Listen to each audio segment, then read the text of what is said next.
You're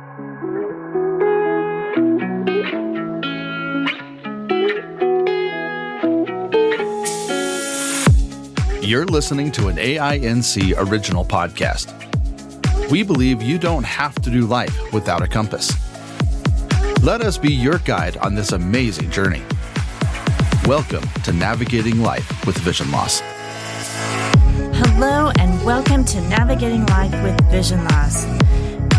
I'm Kim Wardlow, your host, and we are in the month of November, starting to count down to all of those end-of-year holidays. So what else will we be talking about but food? So I'm excited to talk about food and getting ready for holidays. I just want to thank all of you who have been listening for making Navigating Life with Vision Loss what it is, giving us ideas of what you would like to hear. We always appreciate getting your suggestions.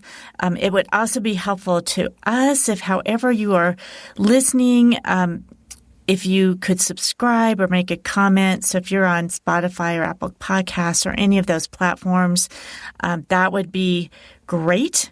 And as I said, we really appreciate your feedback, and you can send any feedback. You can email to us at feedback@aincolorado.org. So we always appreciate that. Or if it's easier to call us, you can do that, 303-786-7777.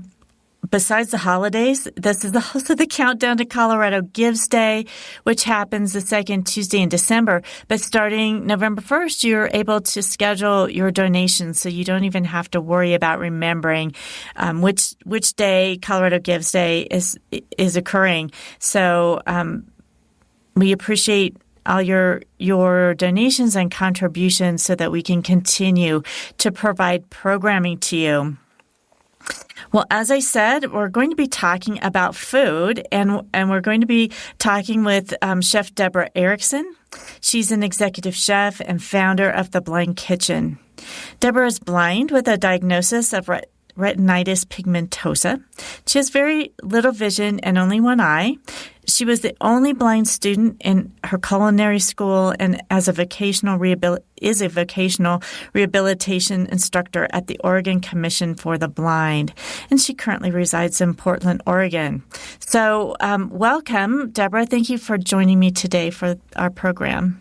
Thank you for having me. Well, I want to start out just to congratulate you because you are a recipient of the American Council of the Blind's, one of the 2023 Audio Description Project Awards for achievement by an individual in audio description media. So congratulations on receiving that award. Well, thank you. I really appreciate it. When we opened the Blind Kitchen, we wanted to make it accessible to everyone, regardless of their place on the vision spectrum. And so we wanted everything to be audio described so no one would be missing out on anything if they happen to have no vision at all. Well, that's wonderful. And I know we're always advocating for greater accessibility for individuals and for our listeners. So thank you for doing that as well. We are in this fall season and, pumpkin spice and all of that. Do you have a favorite thing about this season that you like? Well, obviously I am a foodie, so I love Thanksgiving. I think of all the seasons of the year in terms of cooking, especially, you've got sweet and you've got savory and you've got tart.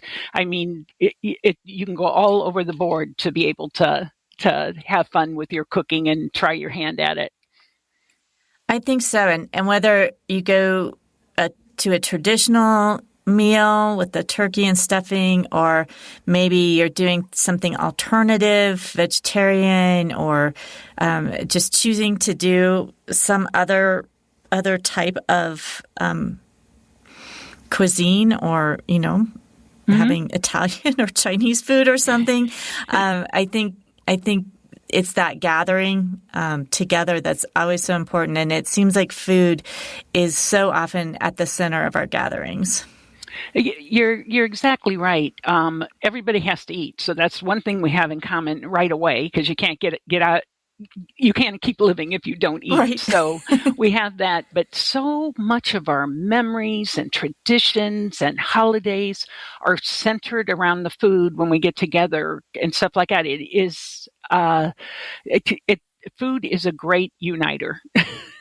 Deborah, how did you get started cooking? Was that something you were always interested in from, being a child, or was that something you had an interest in later on? Absolutely not. I'm one of 12 kids. I grew up in Indiana, and I was quite the tomboy. So the last place I wanted to be was in the kitchen. But, and I really, up until I was diagnosed with retinitis pigmentosa at 28, although there were signs of it when I was 17. When I really lost the majority of my vision, I went to the Oregon Commission for the Blind to learn Braille and my orientation and mobility and tasks of daily living. And one of the classes I took was meal prep. And I was cooking with my cooking teacher, who is now my dear friend and colleague, but she was my teacher at the time. And I had taught adults in the past. That was part of my career path, but I didn't want to teach what I'd been teaching. So what I did was the light bulb went on my head, and it said, I could teach this, but I was a very average cook, a lot of prepared foods and stuff like that. I just hadn't been taught, and I really didn't have that much of an interest in learning. And so the light bulb immediately went off, and I thought, I don't know how to teach cooking. I'm very skills based, and anybody can read a box, but I don't know how to teach it. And so that's when I decided to go to culinary school, and the Oregon Commission for the Blind completely supported me. And I had so many helpful chefs that they couldn't give me special privileges or anything like that. I had to meet the same standards, but they were so supportive.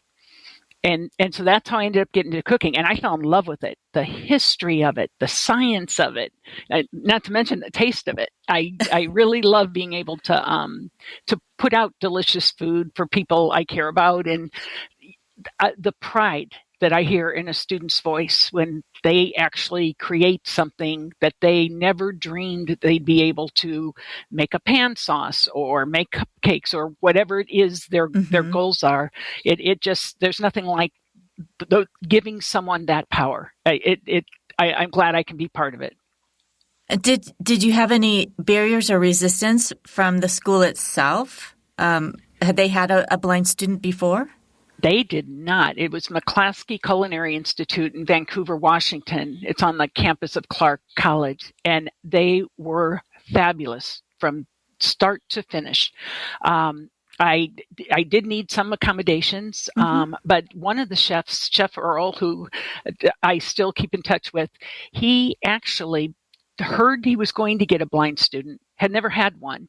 So he went and interviewed a local blind vegan bakery owner here in Portland, or she's in Beaverton, and he interviewed her to how could he help this new blind student who he had no idea if it was a girl or boy or anything like that, but how he could help them better. So even before I hit the ground, they were trying to make things better for me, and they labeled everything in Braille.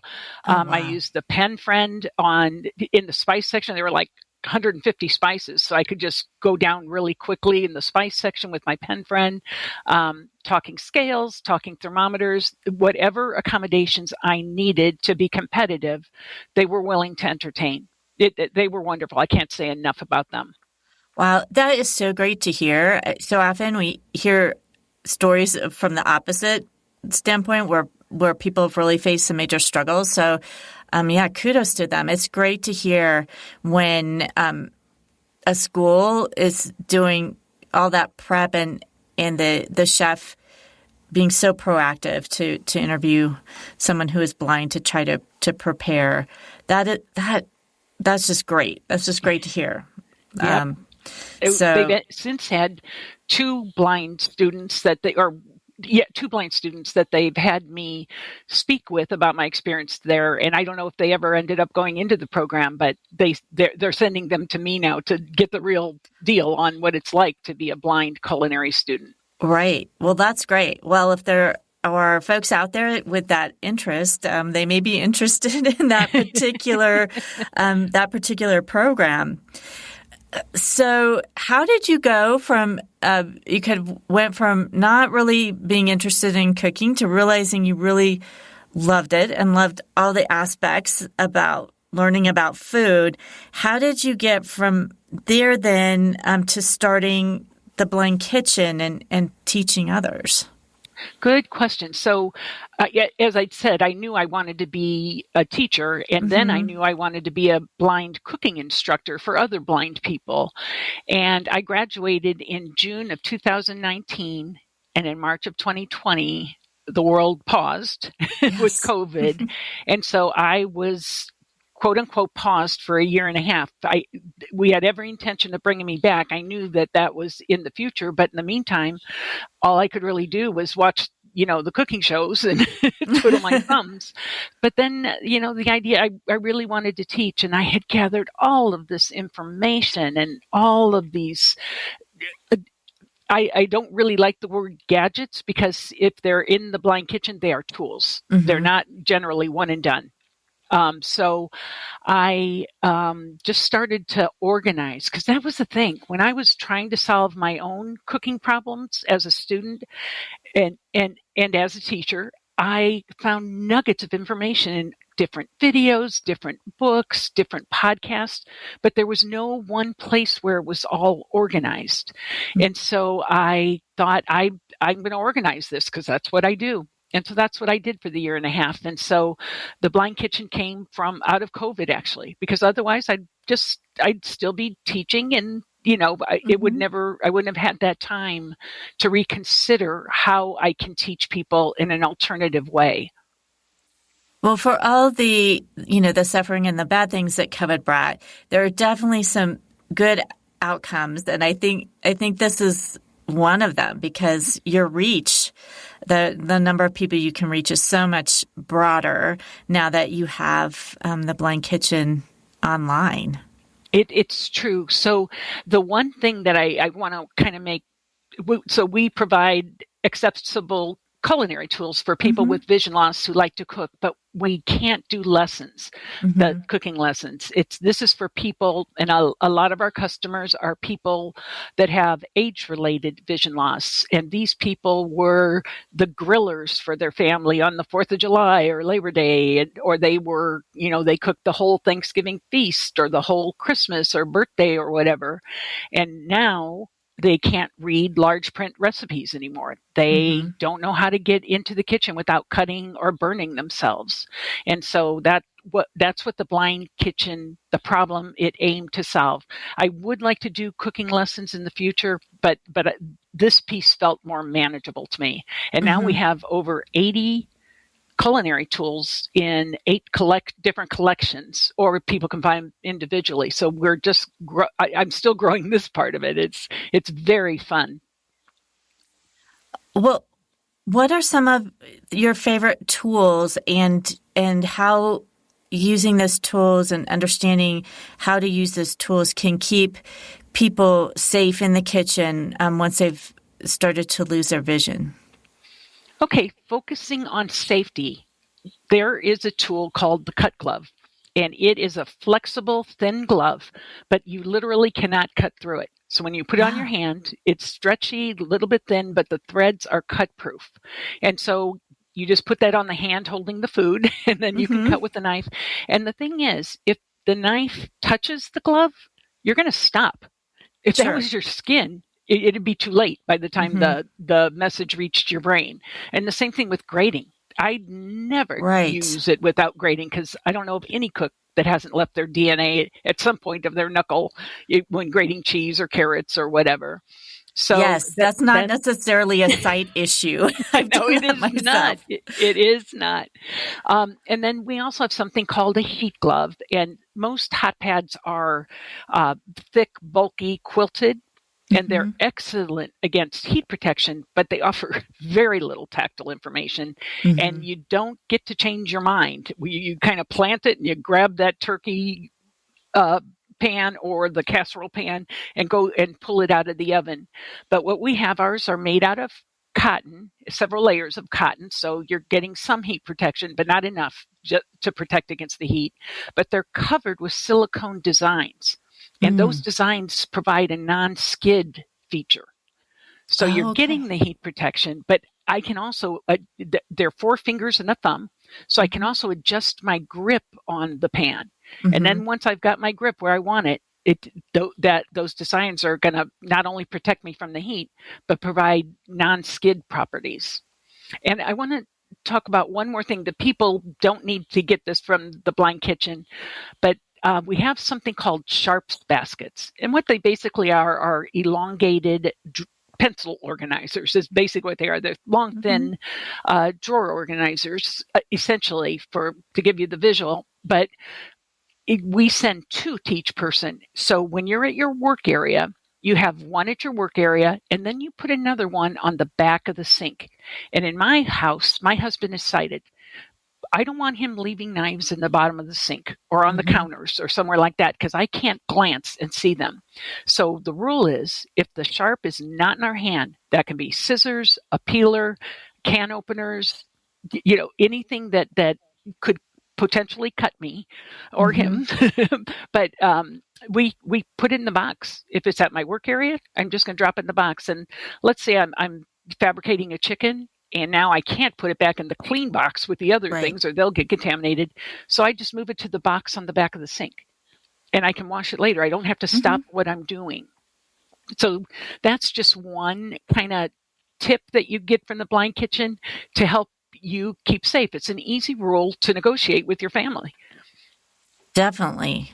And that's such a good idea. And just to know, even for yourself, not lose track of where that knife or, sharp peeler, sharp object might be, just knowing exactly where it is. Yeah, when my fingers hit that box, I'm going to slow down because I know danger awaits. Yeah. And it just keeps it manageable. Do you have other favorite tools that maybe aren't so related to safety, but you just find them really helpful or useful or maybe just fun to use? Oh, I do. One of my favorites is called the Auto Measure Spout. And what it is, it's a spout that when you put it on top of a bottle, olive oil or whatever, you can pick it up, pour it upside down over your target bowl. It dispenses exactly 1 tablespoon of liquid, in my olive oil or avocado oil or whatever, and it stops. And then if you want a second tablespoon, you have to tip it upright again, and then you just tip it upside down. It dispenses the oil and stops. So that way, it's one-handed pouring. You can use the other hand to see for you, where is that bowl I want to put it in, where you're not holding a tablespoon and and the liquid. It just frees up one hand. Because I think that if they're going to take away your vision, they should have given us a third hand. So be helpful. So it would be. So a lot of the tools that have one of the characters that they have in common is that they free up your hands. Well, that can be super helpful for sure. Our best seller, and because it's so helpful to people, so we have measuring cups and spoons, and they're made of stainless steel, and they're like a lot that you might have in your house right now. But the wet measure spoons and the wet measure cups are different. They have the same capacities. They're made the same way, but the handle on we'll go with the teaspoon. What if you need a teaspoon of vanilla? The handle is bent upwards towards the ceiling. Now, the other thing they have, so what that does is we also send, if you need let's say you need a half a teaspoon of vanilla. First of all, the bumps are part of the handle. You just have to be able to count to 2 for a half. If there's 4 bumps that you count, it's not Braille, then it's 1/4. If it's 3, then it's 1/3, either a cup or a teaspoon. So first of all, it's very easy. Ours are marked in such a way that you don't need to know Braille and you don't need any vision to just gently run your finger across them and get the one you need. But we also send a small spouted plastic cup. It only holds about, I think, 2.5 ounces. Mm-hmm. But what it does is it stands on your counter or on your work tray, and you put the spoon in it and now the handle's facing the ceiling, more like a ladle. Do you see where I'm going? Yes, I do. That's how we transfer liquids with like soup. We don't use a flat spoon. We use ladles. So that's where that came from. And then what I do is I pour the vanilla into the little cup that the spoon is setting in, and I purposely submerge the cup of the spoon, the bowl of the spoon, in vanilla, because that way I'm not going to pour and check, to see if it's filled to the top. It's impossible to really do that. You're going to overflow it probably. Mm-hmm. So the plastic catches the overflow, but now I can lift that spoon straight up. And if I don't hear anything drop out, I know it's level because it was just underwater. Right. And then I can just transfer it to the pan or the dish that I want it to.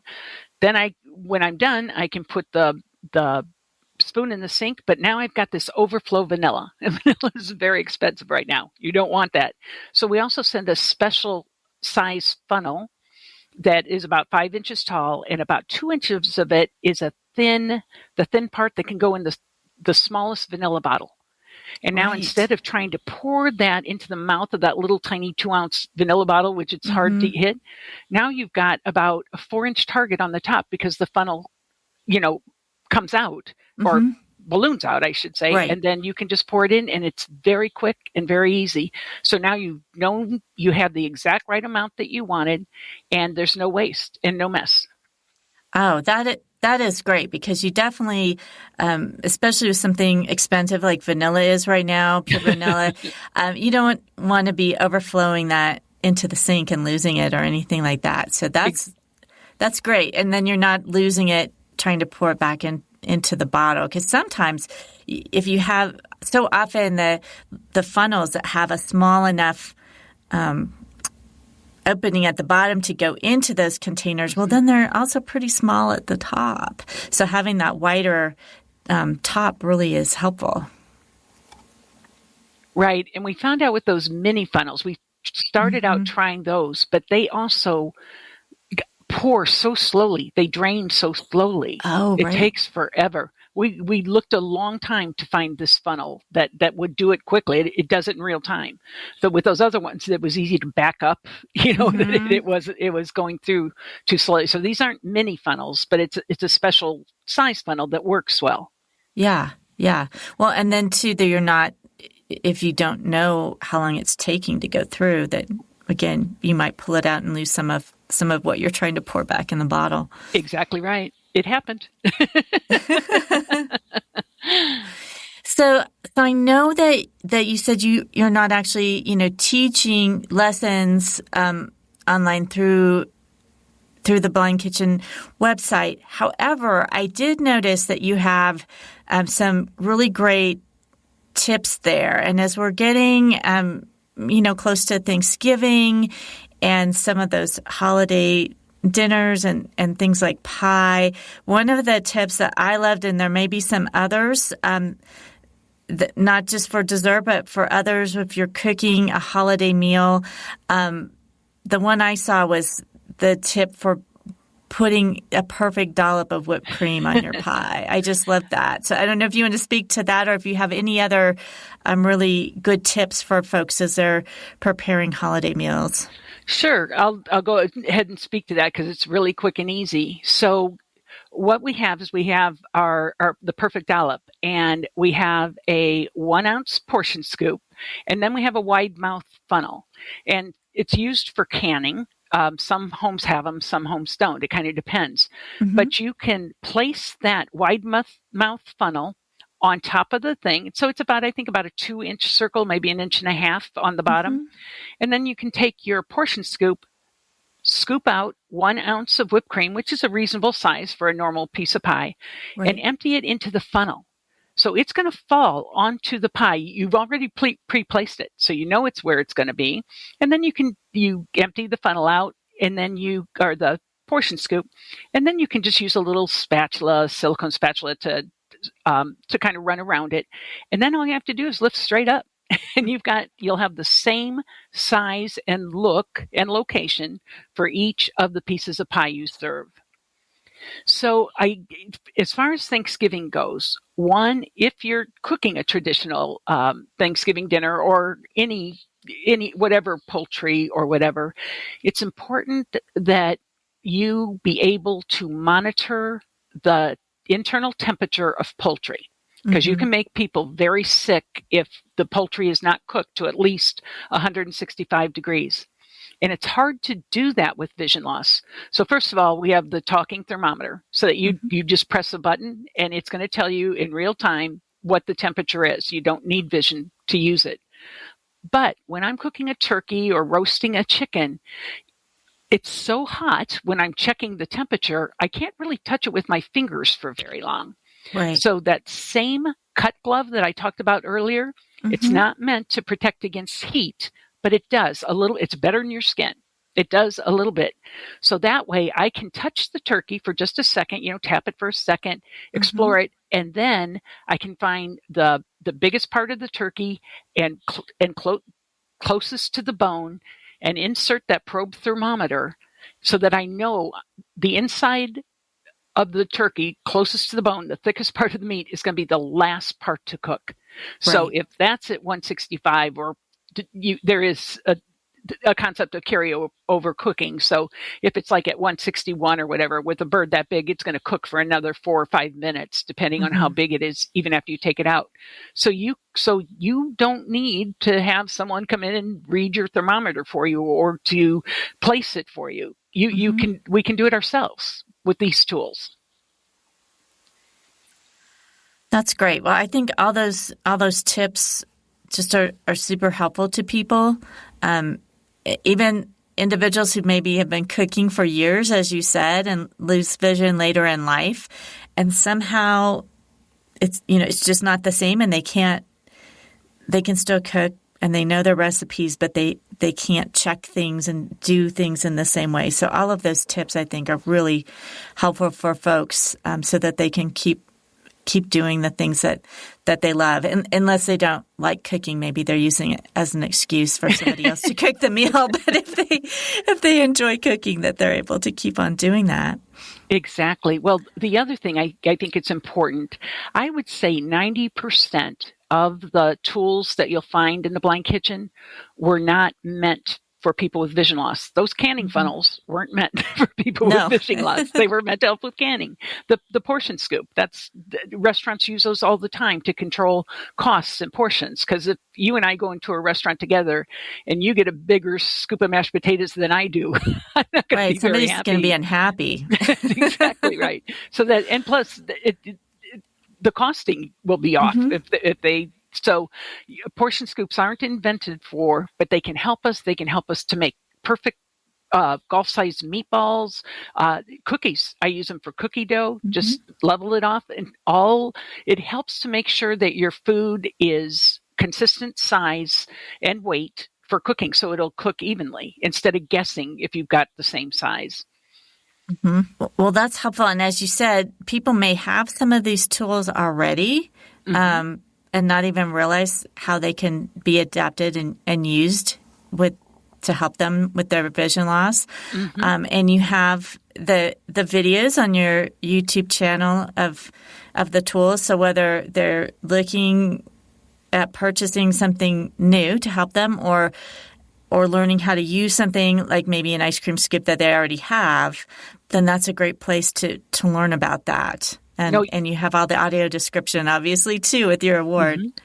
Well, you're exactly right, because the other thing, the portion scoops or ice cream scoops, whatever you have, is they serve for attractive presentations.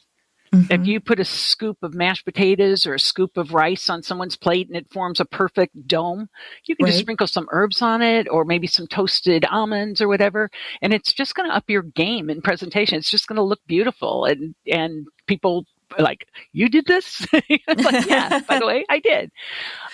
So that's kind of a cool thing too. It is. Deborah, do you have a favorite recipe, or one that you particularly enjoy making? That's a good question. I tend to be a sauces and sides person because there's so many ways you could go with them.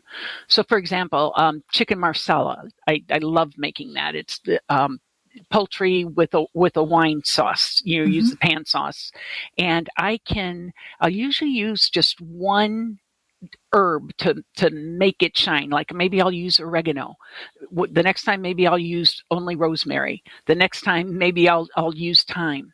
And I just love being able to, to reflect my mood in my dinner. Yeah. And it's so I tend to like sides and sauces as a rule. Well, and it is amazing how you can take a basic piece of meat, if it's cooked well, whether it's, chicken or steak, and adding a sauce. And I know some people would say, well, no, we do not put sauce on steak, but definitely chicken or fish, or even tofu if you're vegetarian. Putting a sauce can just change things up so dramatically without having to be super complicated. You're exactly right. And I want to just mention one other thing about the Blind Kitchen. It's not all about the tools. It's also about information. And all the videos and all the information is free to people. So we have the Blind Kitchen library.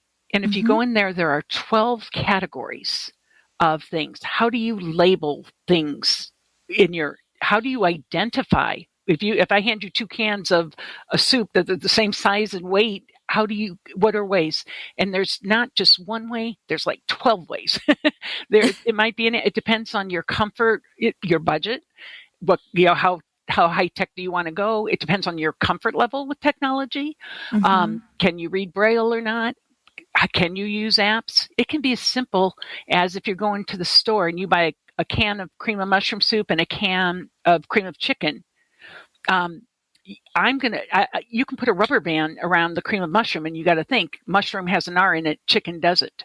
So when I approach those 2 cans 6 months later, if I have memorized the way I thought it's as simple as a rubber band or a bump dot. I put one bump dot on my garlic powder because it is one ingredient in there. Now, onion powder, I put 2 bump dots. Now, it's also one ingredient, but there's 2 O's in onion. So that's how I do it. So there's just all different ways to do it, just being creative. And they're very low cost and very low tech. And so that's the kind of information about cleaning, accessing and reading recipes, shopping, dining out, entertaining in your home.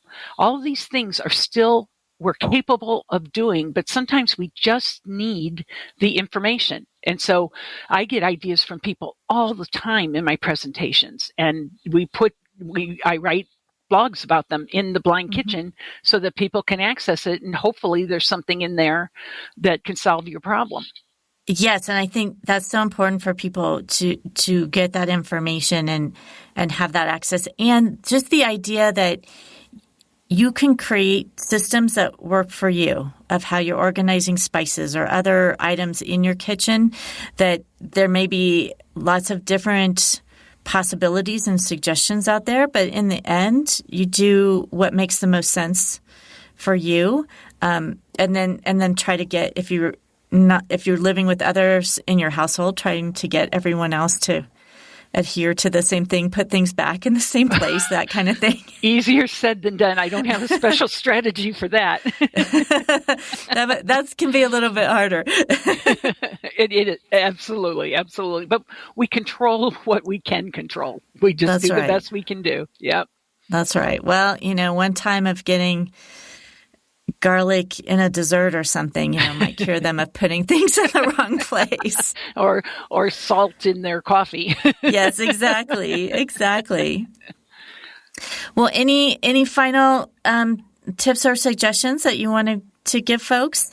No, I just appreciate that you gave me this platform, and I want to encourage people to contact The Blind Kitchen, info@theblindkitchen.com. We will get back to you. And if you have any ideas, if you have any challenges, if you have any suggestions, I would like to use the Blind Kitchen platform to share that, just like the stuff I've shared. Most of it I didn't make up, but I have a platform that I can reach people and make their lives easier. So you'd never know when your idea or your challenge, if I'm able to solve it. I tend to be pretty creative. And I've had a lot of experience with my students and stuff over time. So I would encourage people to please contact The Blind Kitchen, and we will see what we can do to help or what we can do to spread the news. Well, thank you so much. I've really enjoyed talking with you today and learned a few things myself. Oh, excellent. And I hope you enjoy your Thanksgiving. You too. You Thanks take care. So much. You too. Thank you so much. Mm-hmm. So for all of you out there, just a quick reminder again about Colorado Gives Day. You can start scheduling your donations for Colorado Gives Day as early as November 1st. If you have any feedback for us, or if you have suggestions. So as we've announced before, as of the first of the year, Audio Information Network will become Aftersight. But we've had an Aftersight podcast, and we don't want that to cause confusion. So Penn is looking to rename her Aftersight podcast. So if you have suggestions, please also send that to our feedback at aiincolorado.org. As Deborah mentioned, if you want to contact her, that's info@theblindkitchen.com. You can also just check the website, blindkitchen.com, or Facebook, Instagram, certainly YouTube. We've talked about some of these audio described videos are there, and they all have the same name, The Blind Kitchen. Next week, we're continuing with food, our theme. We're going to be talking with Chris Peltz from the Blind Grilling Experience. So we hope that you have a great week, and that this program has helped you to navigate your life with vision loss. Thanks so much.